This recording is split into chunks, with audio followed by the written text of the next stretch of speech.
गुड़िया समाज पक्षर सर्कल स्तरीय समीक्षा बैठक सह कृतित्व छात्र छात्री को सहायता। अनुगुल जिला कणिया ब्लॉक पुलई हाट पड़ियाठे गुड़िया समाज सर्कल स्तरीय समीक्षा बैठक अनुष्ठित हो बैठक में तालचेर और पाललहड़ा गुड़िया समाज दुई जन छात्र छात्री को चलित दशम परीक्षा 90% नंबर रखि मानपत्र संबर्धना सह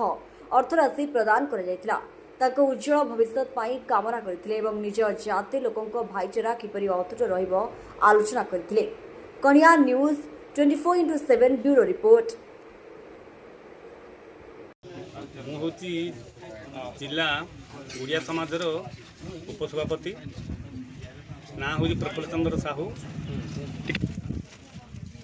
जो सर्कल स्तर जो समिति बैठक होता है कौन या समीक्षा बैठक कौन आलोचना मुख्यतः बोले ये आमर केन्द्र तालचेर पाललहड़ा केन्द्रीय गुड़िया समाज जो प्रस्ताव अनुजाई बिजुगुल जो बैठक समीक्षा बैठक होता से बैठक आमर जो धारा सब नियम अणा जाइथिला से प्रस्ताव अणा जाइथिला जे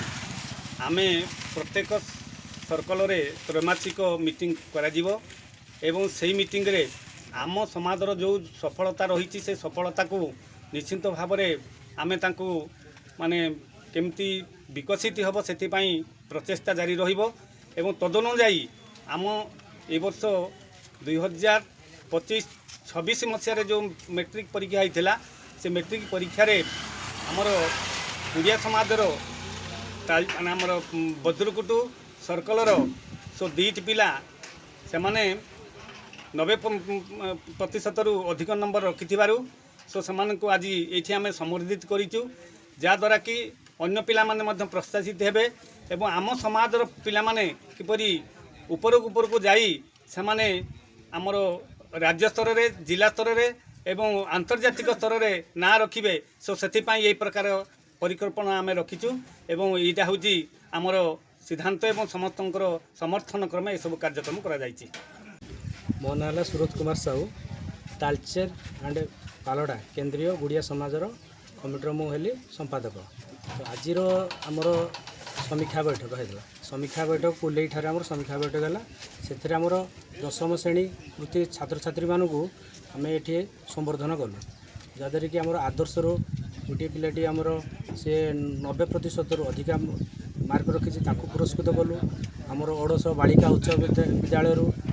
से झीटी आम भी पुरस्कृत कलु। तो आमर एटा प्रथम प्रयास। तो आगामी दिन जो कृति छात्र छात्री मैंने आगे बढ़े प्रोत्साहन राशि सह मानपत्र सह आम संबर्धना करूँ। मो ना विजय कुमार साहू मु आम गुड़िया समाज बिजुगुल सर्कल प्रेसिडेंट एवं आमर जो तालचेर पाललहड़ा केन्द्र गुड़िया समाजर जो बैठक आज ये अनुष्ठित होता पूर्वर निष्पत्ति अनुसार आमर प्रति 3 मासरे प्रत्येक सर्कल रे गोटे गोटे समीक्षा बैठक अनुष्ठित हेबो से ही अनुसार आज आमर एटा प्रथम समीक्षा बैठक कुलई सर्कल रे अनुष्ठित होईछि। आउ आमर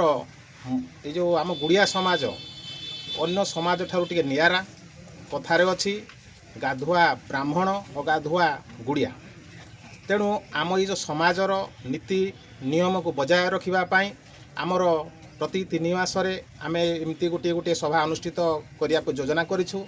तत्सहित आमर जो छात्र छात्री माने अछंती आम गुड़िया समाजर सेमानकर टिके माने उत्साहित करिया पाई एवं टिके आगु बढ़िया पाई प्रेरणा देया पाई आम समाज तरफरु आमे विभिन्न प्रकार पुरस्कार राशि सेमानक पाई एई आमर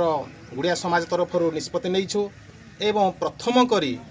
ये जो 25-26 मसीह जो उत्तीर्ण होते 90% गोटे आदर्श विद्यालय एवं आउ गोटे पिला आमर बालिका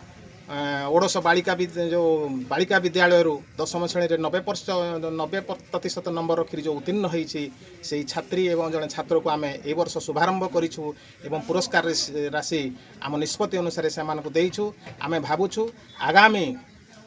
दिन में निश्चिंत भाव में आम जो समाजर छात्र छात्री माने उत्साहित हो किपरि भल नंबर रखी पास करेंगे तत्सहित आम जातिर आम राज्यर आम देशर ना करेंगे एथिपाई आमे प्रभु आम इष्ट देवता गजानन पाखरे प्रणाम करी मोर जो वक्तव्य को रखुछि।